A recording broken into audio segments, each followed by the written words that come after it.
We're breaking down what the film revealed in the Bills' 31-19 win over the Saints and some thoughts on a defensive player that deserves a whole lot more playing time. We're going to break it all down for you today on Locked On Bills.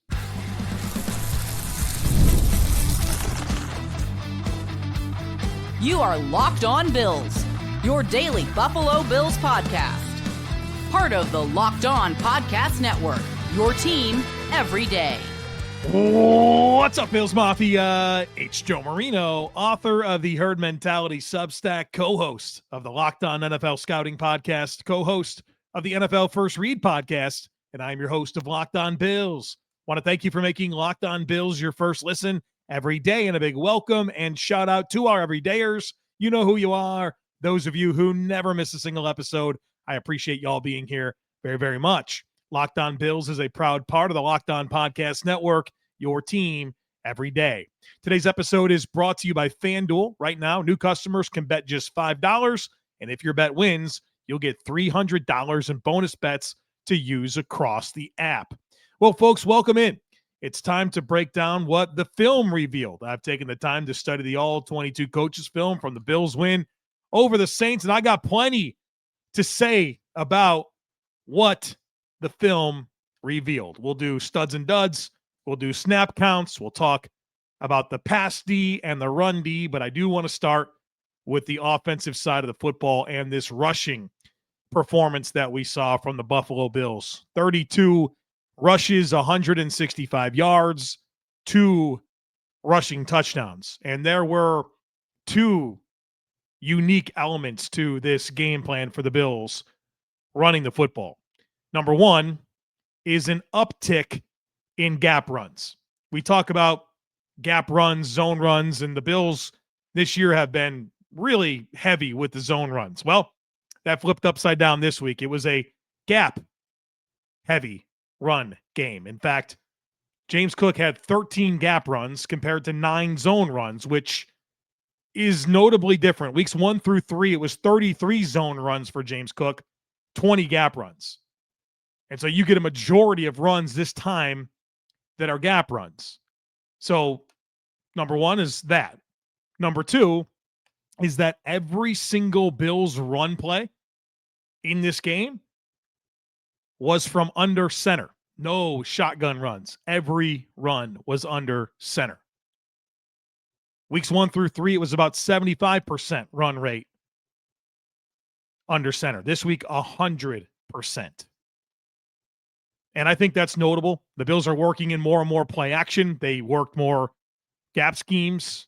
And when you run from under center, I think you put your running back in a better position to receive the ball, to receive the handoff with some momentum going towards the line. And it gives them more opportunity to kind of press a certain way to start manipulating the defense and hit creases. So some nice new elements to the run scheme. And I think that's just what's really fun about the way the Bills run the football is it's so diverse. There's so many different ways that they can get it done. Whether it's zone or gap, under center, from shotgun, the cutback stuff, the personnel groupings, the formations. There's so many ways that they can execute. And in this game, it was under center, gap runs, and a lot of between the tackles running. Not a whole lot of perimeter runs in this game, a lot of between the tackles work, which goes back to what I talked about where this interior defensive line, they got some guys that can penetrate, but not dudes that are super stout against the run. The Bills took advantage of that. I also thought this was one of my favorite games from the Bills offensive line in terms of how they worked double teams. Boy, they were connected so well. The timing was really good. There's times you can watch the Bills or really any offensive line, and they don't have good timing in terms of taking care of the first level before getting to the second level. These guys, their timing was on point. You saw them get hit the hip.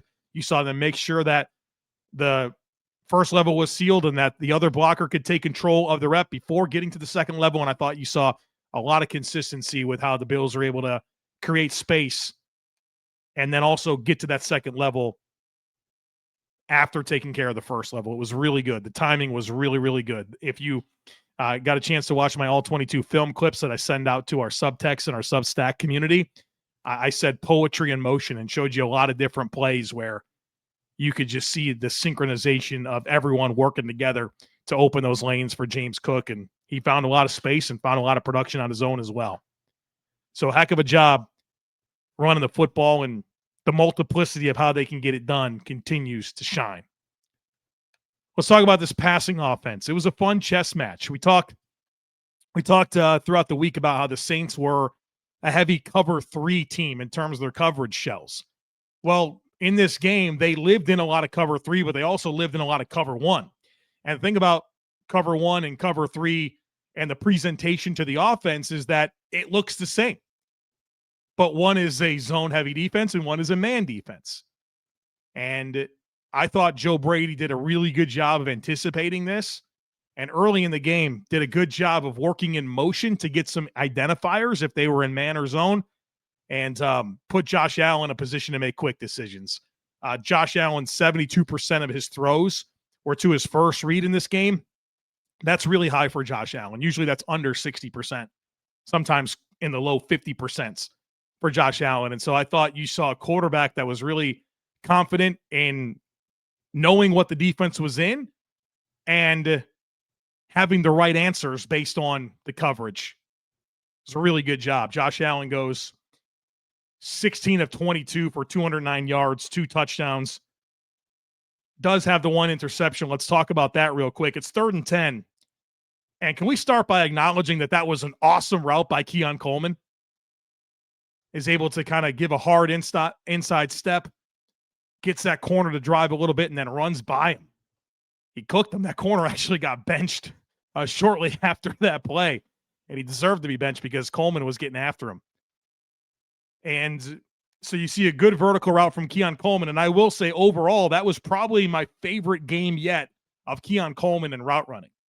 Really good timing, really good job of bending route stems and doing things to manipulate coverage and then attack where the space is going to be. I thought it was some of the best work I've seen from Keon. So he wins that route and he creates that vertical leverage. And Josh Allen, he dared that middle of the field safety to beat the throw. And hat tip to that safety, that rookie. He got over there and beat the throw. Maybe you wish that Keon had a little bit more pull-away speed at the top so that he can get to the ball first. But I think that was a very appropriate risk by Josh Allen. I like the look. I like the throw. That safety made a great play. Hat tip to him. Josh Allen got sacked 3 times in this game. Let me tell you some thoughts on that. First of all, I thought overall the pass protection was really strong. Josh Allen was the 8th least pressured quarterback in week 4 in terms of percentage of dropbacks that were pressured.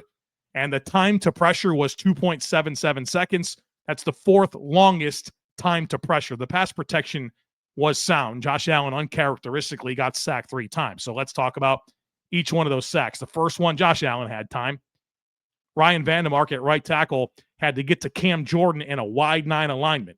And maybe you wish that Ryan was more vertical with his pass set instead of taking more of a 45 degree to cut off the wide 9.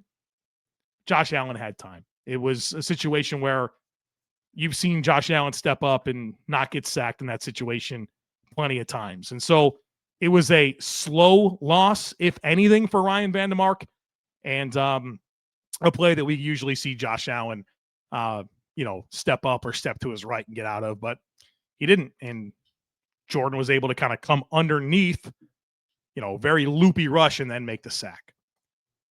The second sack, Osiris Torrance got cooked. It was 3rd and 1 million. And the Bills are in empty 5-man protection. Carl Granderson, their best pass rusher, was aligned as a 4-eye. He crosses face of Torrance, rushes the A gap. Torrance oversets, wide open run right at Josh Allen on 3rd and 1 million.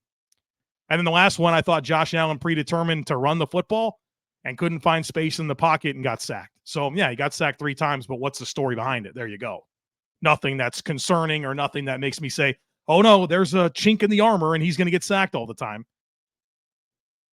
Didn't face that much pressure, and when he was pressured, it was the 4th longest amount of time to pressure of any quarterback in week 4.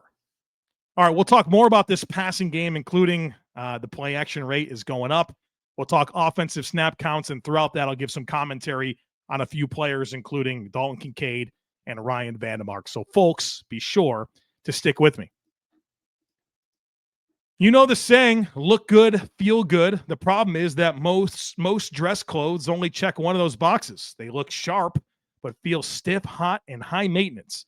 That's why there's Mitson and Main. Mitson and Main makes classic menswear with performance fabrics, so it's effortless to look sharp and feel comfortable. They actually invented the performance fabric dress shirt over 10 years ago, and they perfected it ever since. Their shirts are stretchy, moisture wicking, wrinkle resistant, and machine washable. No ironing, no dry cleaning. And I love that you can go from the office to dinner or even out on the golf course and still feel comfortable all day. It's the feel of athletic wear, but the look of professional menswear. Right now, Mitson and Main is offering our listeners 20% off your first purchase at mitsonandmain.com with promo code LOCKEDONNFL20. That's Mitson, spelled M-I-Z-Z-E-N, and Main, M-A-I-N, promo code LOCKEDONNFL20 for 20% off. And if you rather shop in person, you can find Mitson and Main stores in select states.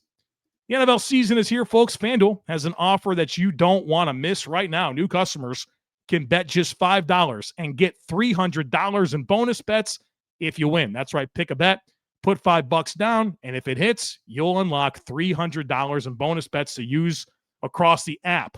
I love how FanDuel gives me so many different ways to play. I've built parlays, tried player props, and even followed the live lines during games. It makes football watching even more exciting when you got a little something riding on the action.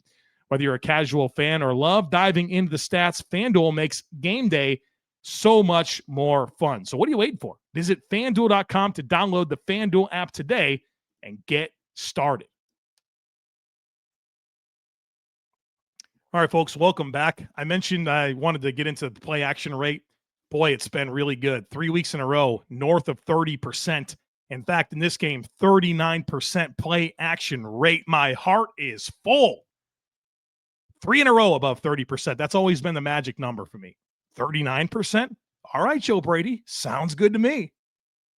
Josh with play action in this game, 8 of 9 for 77 yards. Very efficient. And I think the design of the run scheme complemented the way that they dialed up some play action. So hopefully that is something that continues. And look, if you want to see some of the film that goes along with this, unfortunately, we can't share it here on YouTube. I don't own the rights to it. It's against Locked On policy, but I do have that available to our subtext and our Substack subscribers. And so I think it might be 50 minutes this week of me breaking down plays from this game. I had a lot of fun showing a lot of cool stuff. If you want to see that file, become part of our subtext or our Substack, go to thejoemarino.com. Go to the show notes. You'll find a link that'll take you right to it. And you can be part of that analysis, get additional content from me. You also get you into our Discord channel, which has almost 2,000 Bills fans in there. And we've been talking about these clips all day in the Discord channel. Somebody brought up Taron Johnson. I said, here's some Taron Johnson clips. And we showed those. And somebody made another comment about Ryan Vandemark. And we showed some Ryan Vandemark clips as well. So be part of what's going on. thejoemarino.com. Get into the Substack or the subtext. You can learn more at thejoemarino.com. All right, offensive snap counts. The Bills played 59 snaps of offense. Josh Allen, the quarterback, all 59 snaps. At running back, James Cook, 43 out of 59 snaps. Ty Johnson, 12. Ray Davis, 5. Reggie Gilliam, 17. And so gap-heavy run scheme, you see a good amount of Reggie Gilliam in this one. You saw a lot of two-back stuff, actually, and some 22 personnel, some 21 personnel. They ran a play of 22 personnel where it was Cook and Gilliam in the backfield, Hawes and Knox is the tight end, and the one receiver was Elijah Moore. You know what I mean? They could do some interesting stuff with their personnel groupings. They did 21 personnel where the receivers were Coleman and Samuel, with Hawes as the tight end and Gilliam and Cook in the backfield. There's so many different iterations of the personnel that the Bills will put on the field. We continue to see James Cook dominate the snaps at running back, dominate not just the snaps, but the touches as well.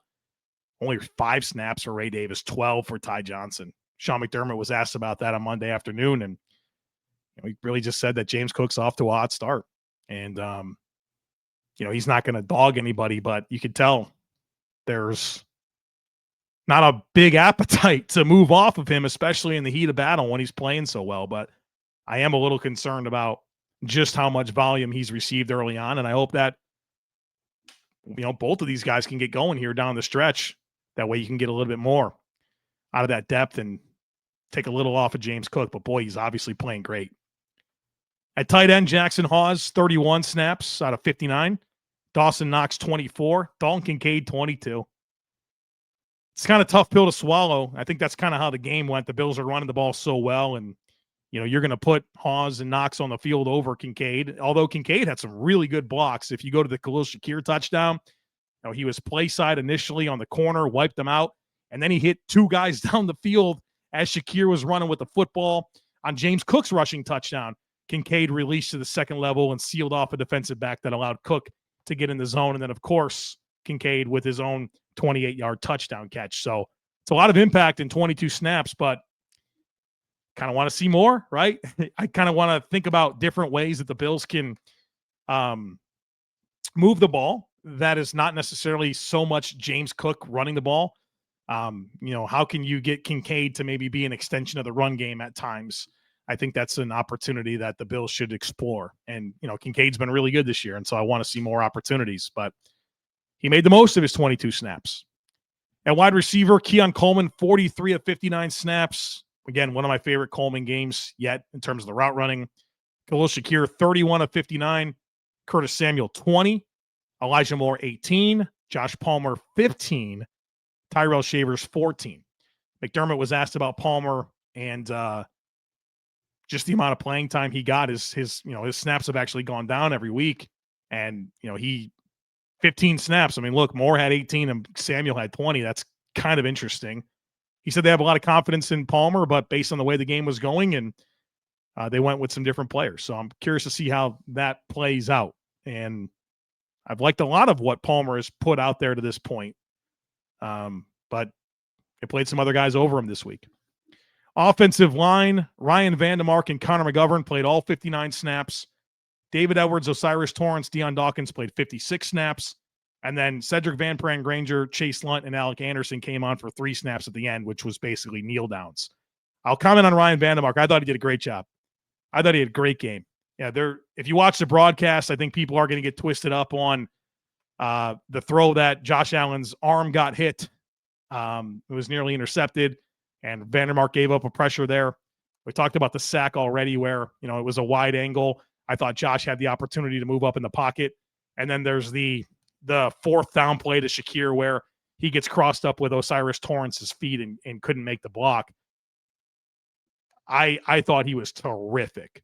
If you want to point to those as blunders, well, then I think he had 56 snaps that were excellent. The run blocking was phenomenal. Blowing open lanes, getting to the second level, moving bodies. I mean, he was awesome in the run game. And I thought really his pass pro was sound, really sound. I mean, yeah, maybe there's a couple of plays. I don't expect him to be perfect. Spencer Brown's not perfect. Deion Dawkins is not perfect. But I thought overwhelmingly he put really good tape out there. And especially for a guy that doesn't get a ton of game reps, right? This is his third career start. And I thought he did a heck of a job. And I thought that was really good depth offensive line play out of Ryan Vandemark. All right, let's talk about the defense a bit here. Let's start by talking run defense. The Bills obviously gave up a lot of production here, 34 rushes, 189 yards, and a touchdown. And after watching the tape, I thought the defensive line held their own for the most part.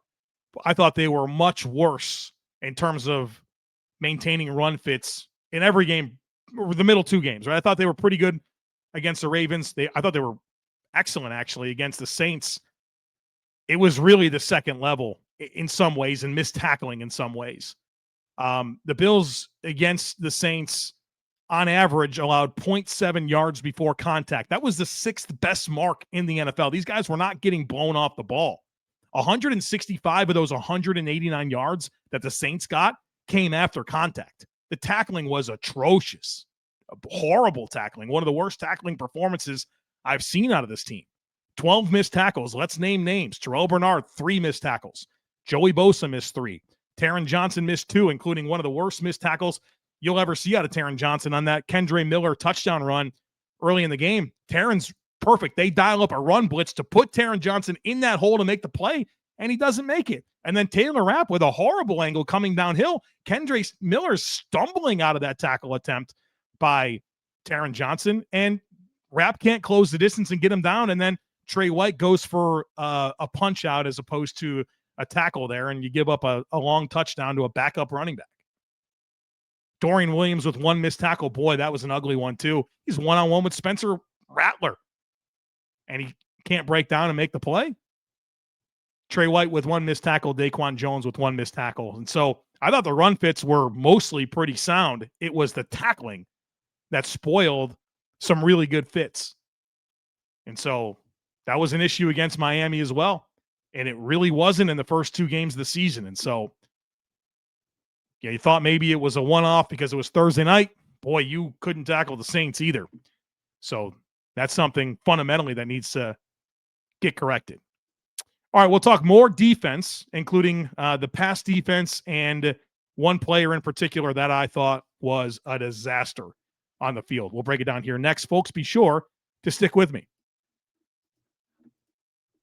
What do you get when you have a bald eagle standing on top of a silverback gorilla riding a T-Rex? Confidence, pure confidence.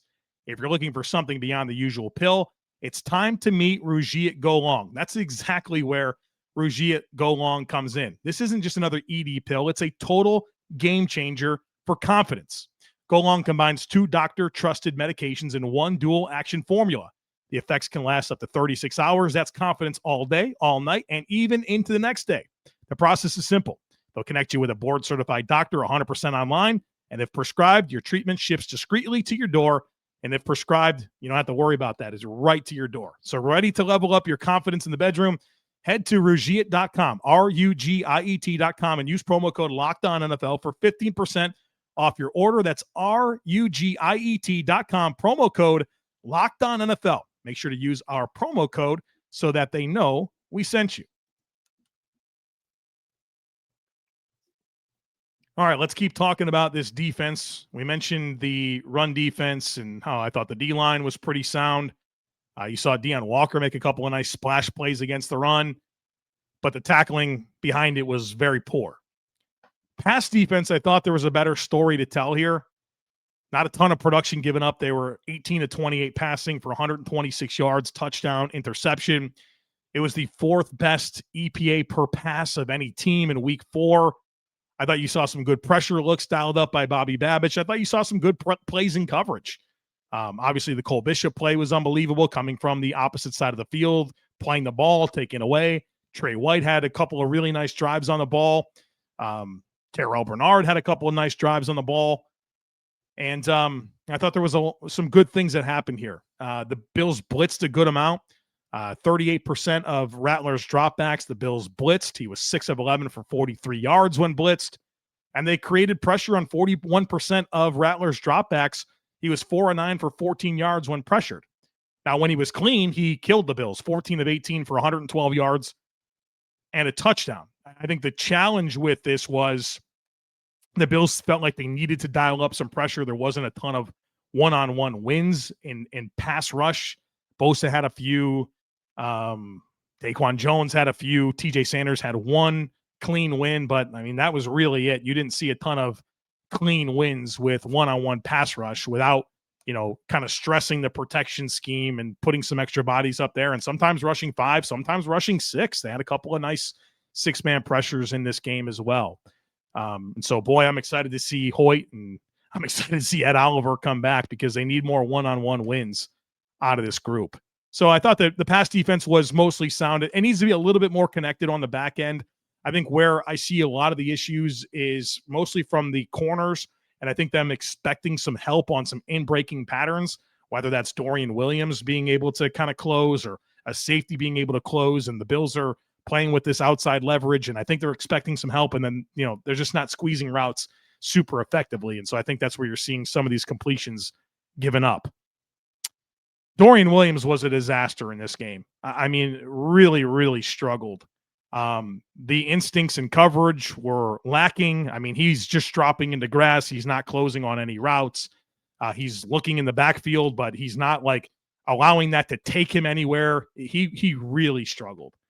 And against the run, he's fooled by every play fake. He was out of position. I talked about the missed tackle already on Spencer Rattler. It was a tough watch for Dorian. And it leaves me very hungry to see more Shaq Thompson, because I think Shaq Thompson, in the snaps that he's been on the field, has played really, really well. And I'm not convinced. I'm not convinced he's not the second or third best linebacker this team has. And so right now I want to see Bernard and Thompson on the field. And when Milano's back, obviously it can be Milano and Bernard, but that third linebacker should be Shaq Thompson. I think Dorian Williams provides value on special teams. I think he's a really good blitzer, and you can short yardage. You want him just attacking gaps, but asking this guy to process, he still doesn't have it. And that gives me a lot of concern next week against the Patriots. Josh McDaniels, I mean, if you're going up against the Bills, you're finding 42 and you're finding ways to put him in conflict, because he killed the defense in this game. And honestly, it could have been worse. Could have been worse. There was a couple drops along the way that bailed out Dorian Williams from busted assignments and coverage. Really struggled. Defensive snap counts. The Bills played 67 snaps of defense. A defensive tackle, Daquan Jones, 39 snaps. I think Daquan's been playing really well, especially his pass rush. I've been impressed. TJ Sanders, 36 snaps. Pretty quiet game. Continues to struggle against the run. I thought he had a couple of nice pass rush reps, but I'm underwhelmed. I continue to be underwhelmed. Deon Walker, 34 snaps in this game. 2 really nice tackles for loss. Was able to beat the block, make plays in the backfield. I thought Deon Walker's run defense was probably the best I've seen yet in 4 games.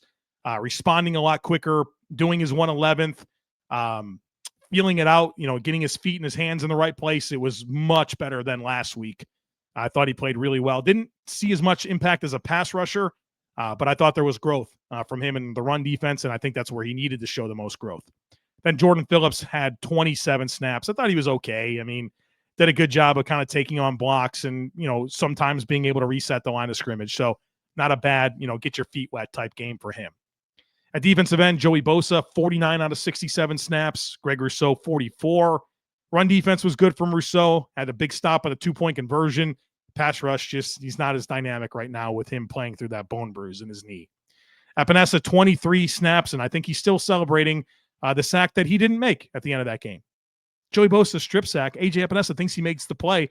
Now, boy, Epinesa just loves to celebrate, doesn't he? There's several plays that I can point to in Epinesa's career where the ball is on the ground and he's celebrating. I mean, how does that keep happening? It's crazy to me. Javon Solomon, 18 snaps, and boy, that's 18 too many.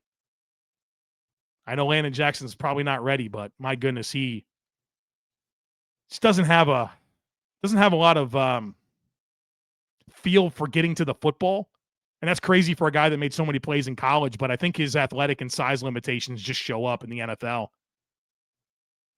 I wish we were watching Landon Jackson. I really do. And he must be really behind if Javon Solomon's getting this type of playing time over him.